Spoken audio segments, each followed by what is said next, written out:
Assalomu alaykum hamkasblar. Mana bugun xudo xolasa ovga tayyorgarlik. Ko'pchilik so'rayapti, uduchkasi necha metr, katushkani qanaqasini ishlatasiz, leska nechi. Shunga ozgina video qildim. Videoda boshida akalar eslatib o'taman, hech kimga aql o'rgatish niyatim yo'q.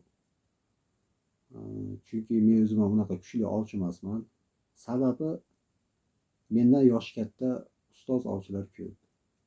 Bu video asosan marinka oviga endi qadam qo'ygan hamkasblar uchun. Uduchkaga kelsak, taklangan holati 1.10, uzunligi 4 metr. Katushka shpulyasi 5 mingtalik, 5 ta metallический patchinigi bor. 0.14 leska и mana delfin поплавок montaj. Hozir sizlarga ikki xil usuldagi poplov montajini ko'rsatib o'taman. Qaysi biri ma'qul kelsa, shunda o'qilinglar. Birinchisi mana 2000-yillari ustoz ovchilar mana shu usulda ov qilishgan. Bunda mana gruz leskaga mahkamlangan bo'ladi. Poplovni tushirsangiz bu ham billa tushadi, ko'tarsangiz bu ham billa ko'tariladi. Xullas bu gruz leskaga mahkamlangan bo'ladi, mustahkam qilib. Buni bitta xato tomoni, bir kunda 5-6 marta ligirovka qilsanglar poplovni. Bu o'zingizlar bilmagan holda mana gruz leskani urib qo'yadi. Keyin yirik baliq ilashib qolsa, qarmoqqa uzib ketish shundan uradi ko'proq. Chunki leska noziklashadi. Bu endi kimdir ideyasi, endi kim o'ylab topgan bilmayman. U odamning ideyasidan niyatim bu xato topish emas. Lekin shuni yangi bir versiyasini 2004-yil o'ylab topganman. Mana bu videoni o'tgan yili Ilhomjon bilan mana shogirdim YouTube'ga qo'ygandik video qilib. Hozir u videoni men o'zim ham topa olmay qoldim. Shunga bir qator ko'rsatib o'tmoqchiman. Bu poplovni mana yangi versiyasi. Mana bu bundan farqi bu 3 ta nepilda turadi.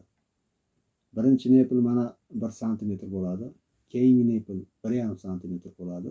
Mana uchinchi nepil 1,5 sm bo'ladi. Mana shu pastdagi ikkita nepil orasida mana gruz turadi. Gruz mana alohida chiqadi.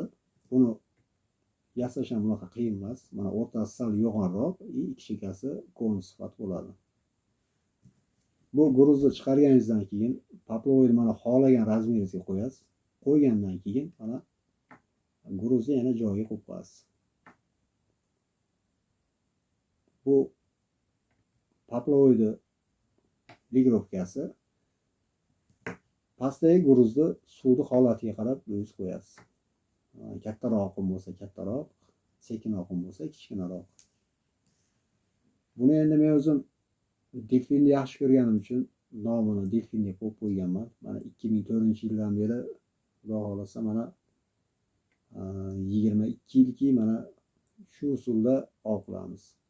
Bizda asosan mana Xonobod, Sultonobod shu territoriya deyarli shu usuldan foydalanadi. Endi natija yomon emas. Qayerga borsanglar ham quruq qaytmaysizlar. Faqat bu montajda o'rgangandan keyin ozgina praktikaga ham suyanish kerak. Keyingi videolarda xudo xolasa buni provodkasi ham bor. Delfin provodka deb qo'yaman uni. Bizdagilar ham ko'p shuna deydi. Buni ham montajini ko'rsatib o'taman. Bu ham juda qulay. Natija zo'r bo'ladi. Yo'qotish kamroq bo'ladi. Remontiga, montajiga vaqtingizni sal kamroq sarflaysizlar va ko'proq baliq ovlaysizlar. Xudo xolasa uni ham videosini qilib o'taman. Videoda oxirida Telegram kanalimni qoldiraman. Xohlasanglar o'tib murojaat qilishingiz mumkin, bir tushunmagan joylar bo'lsa.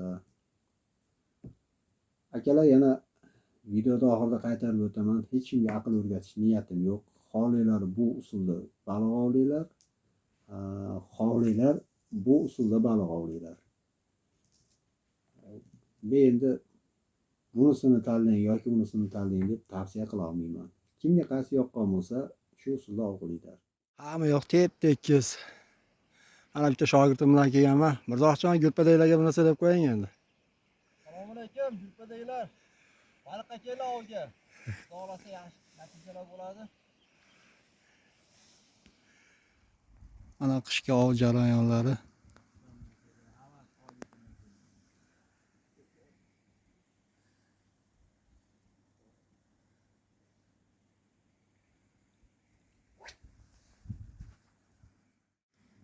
Azizlar, mana ikki turbaga keldik. Shamol ham yo'q, suv tekis holatda turibdi. Xullas, xo'rakka, chigitga mana bu ishda sharpiya qurti bilan, mana sharpiya qurti bilan oq qurt bor. Endi sababini qildik, Xudodan so'rab. Mana shu yerda bugun oqib ko'ramiz. Videoni kuzatib boringlar, Xudo xolasa. Qizil joylari hali oldinda degan umiddaman. Mana birinchi natija kelyapti. Bitta 18. Xudo xolasa mana ikkinchi natija. Bitta 25 li urib qoldi. Tiri bormi? Yo, 25, где-то 30 ga yaqin. Hamkasblar, mana yana bitta. Yana bitta 30 talik. Ashada o'tiraversin endi aytdi. Yomon emas, yaxshi olyapti. Assalomu alaykum usta. Mana yana bitta 18 yil ashib qolibdi. Har zamonda bunaqasi ham urib turibdi. Bitta 22 yil ashib qoldi. Mana akalar, bizda bugungi natija 3 ta 30, bitta 25, bir 3 ta 18, 20 si bor. Videoda oxirida ham eslatib o'taman. Men ustozim shu marinka ovini o'rgatgan Anvar akaga ming rahmat aytaman. Endi 1 kilo oshiqroq ushyapman. Endi qishki mavsum uchun o'rtacha deb o'ylayman. Pastda Telegram kanalimiz silkasini qoldiraman. Bemalol o'tib murojaat qilaverasizlar. Xudo xolasa keyingi Marinkovi Zolotoy Delfin kanalida ko'rishguncha sog' bo'linglar azizlar. Xayr.